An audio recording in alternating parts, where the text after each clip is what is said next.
বিতর্কিত পণ্ডিত চিন্ময় কৃষ্ণ দাস ব্রহ্মচারী কোনো কিছুর দায় নেবে না বলে জানিয়েছে international society for Krishna consciousness ইসকনের বাংলাদেশ শাখা। ইসকনের বাংলাদেশ শাখা বলেছে তাকে সংগঠন থেকে আগেই বহিষ্কার করা হয়েছে, তাই তার কোনো কিছুর দায় তাদের নেই। চট্টগ্রামস্থ পুণ্ডরিক ধামের অধ্যক্ষ চিন্ময় কৃষ্ণ দাসকে সাংগঠনিক শৃঙ্খলা ভঙ্গের দায়ে ইসকনের সাংগঠনিক পদ পদবি সহ ইসকনের যাবতীয় সাংগঠনিক কার্যক্রম থেকে অব্যাহতি দেওয়া হয়।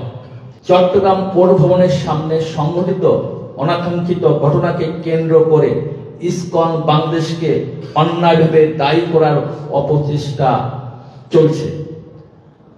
আমরা স্পষ্টভাবে জানাতে চাই যে এ ধরনের ন্যাক্কারজনক ঘটনা এবং চলমান আন্দোলনের সঙ্গে ইসকন বাংলাদেশের কোন ধরনের সম্পৃক্ততা নেই।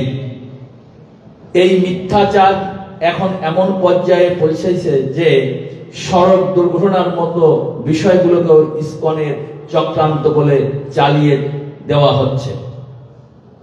আমরা ইতিমধ্যে একাধিকবার সংবাদ সম্মেলনের মাধ্যমে এবং সরকার ও প্রশাসনের বিভিন্ন পর্যায়ে আনুষ্ঠানিকভাবে বিষয়টি পরিষ্কার করেছি, কিন্তু দুঃখজনকভাবে কিছু বিশেষ মহল ইচ্ছাকৃতভাবে আমাদের সংগঠনের বিরুদ্ধে মিথ্যা প্রচারণা চালিয়ে যাচ্ছে এবং ইসকনকে নিষিদ্ধ করার মতো অযৌক্তিক দাবি তুলছে।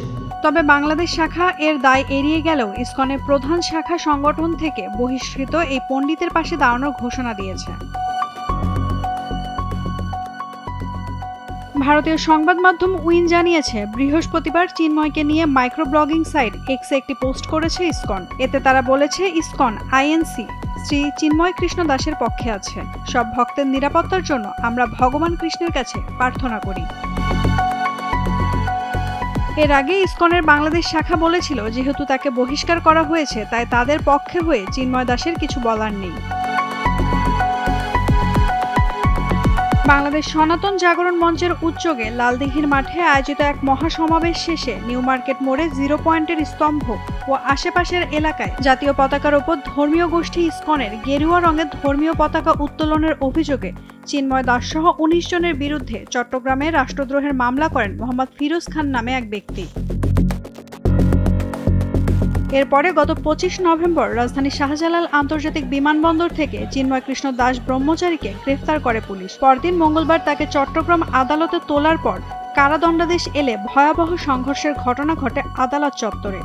আদালতে এ সময় সনাতনী জাগরণ মঞ্চের নেতাকর্মীদের বিভিন্ন স্লোগান দিতে শোনা যায়। আদালত থেকে তাকে প্রিজন ভ্যানে তোলা হলেও আটকে দেয় তারা। তবে রায় ঘোষণার পর পুলিশের প্রিজন ভ্যান থেকে বক্তব্য দিয়ে ভক্তদের শান্ত থাকতে বলেন চিন্ময়।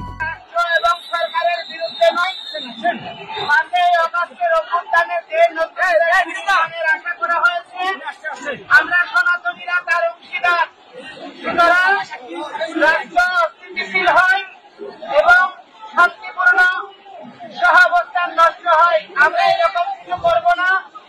আবেগকে সংযত করে, আবেগকে শক্তিতে পরিণত করে শান্তিপূর্ণ আন্দোলন করবেন এবং আমাদের 8 দফা দাবি মৌলিক দাবি, এটা অযৌক্তিক দাবি নয়। এটা পরিপূরণ না হওয়া পর্যন্ত আপনারা আন্দোলন চালাবেন, কিন্তু দয়া করে রাষ্ট্রের স্থিতিশীলতা এবং পরস্পরের সৌহার্দ্যপূর্ণ অবস্থান এটাকে গুরুত্ব প্রদান করবেন। এটা আমি আপনাদের সবার কাছে আশা করছি।